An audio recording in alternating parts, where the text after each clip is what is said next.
په افغانستان کې چې کومه زلزله راغله نو پاکستان پکې یو غټ کردار ادا کو یار ویډیو را سره مکمل وګورئ ښه پاکستان پکې یو داسې کردار ادا کړی دی کنه چې ټول خلک یې حیران کړی دی ملګرو څنګه چې تاسو ته پته ده کنه بله ورځ چې دنو په افغانستان کې زلزله شو د افغانستان چې دنو ډیر غټ نقصان خلکو ته رسولی دی 800 کسان شهیدان شوي وو کنه هغه د دنیا نه رخصت شوي په دغه زلزله کې اوس چې دنو دغه تعداد هم زیات شوی دی 1126 کسان چې دنو په دې کې شهیدان شول یار الله دې ول په جنت الفردوس کې اعلی مقام ورکړي هغه پکې د دنیا نه رخصت شول ډیره ګڼه زلزله شوي وو ملګرو ډیره خطرناک زلزله و ملګرو او دغه نه پس چې دنه اوس په دې ټیم کې جنو 3884 کسان چې دنه د زخمیان دي او دا کوم کسان چې شهیدان شوي دي دا 1500 ته به دا کسان رسي خان نور به کسان به هم شهیدان کیږي ځکه چې اوس هم چې دنه ریسکیو والا ګرځي هغه کوشش کوي چې نور کسان هم چې دنه راو باسي ملګرو 5726 کورونه چې دي کنه نو هغه مکمل تور باندې ختم شوي دي هغه په ځمکه باندې نشته هغه په ځمکه کې نه نوتی دي دغه هیڅ پته نه لګي کنه چې په دې ځای کې کورونه وو خلک دې وایي کنه چې په دې ځای کې سره کورونه نه وو خا دا 5726 کوم کورونه چې دي دغه لته پته هم نه لګي هغه مکمل تور باندې ختم شوي دي مکمل ختم دي او په دې ټیم کې چې دنو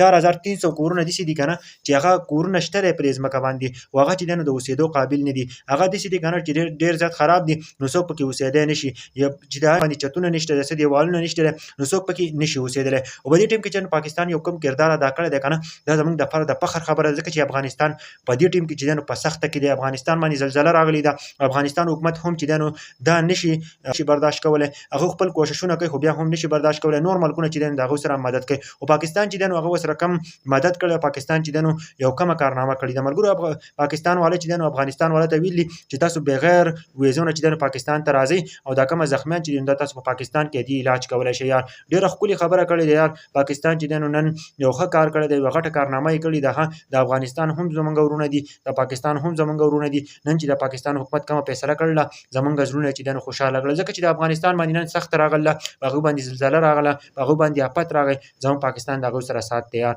ملګرو ډیر د افسوس مقام دی کنه زموږ په پښتنو باندې یو داسې عذابونه راغلل کنه چې تاسو سوچ هم نشئ کولای موږ چې چېرته ټیکېږو نو بیا را باندې عذاب راشي او بیا زموږ ژوندګي خراب شي ملګرو افغانستان چې نن خو په ترقۍ باندې روانو او الله پاک چې د الله طرفه چې نن عذاب راغی هغه بیا چې نن داسې خراب کړل کنه چې تاسو سوچ هم نشئ کولای چې څومره کسان زما دا ویډیو ګوري دا ضرور ورسوي ځکه چې پاکستان ډیره غټه کارنامه وکړه ډیر غټ کردار پکې ادا کو د افغانستان په زلزله کې تاسو په دې باره کې څه وایي خو دې کمنټ وکړئ چینل ضرور سبسکرایب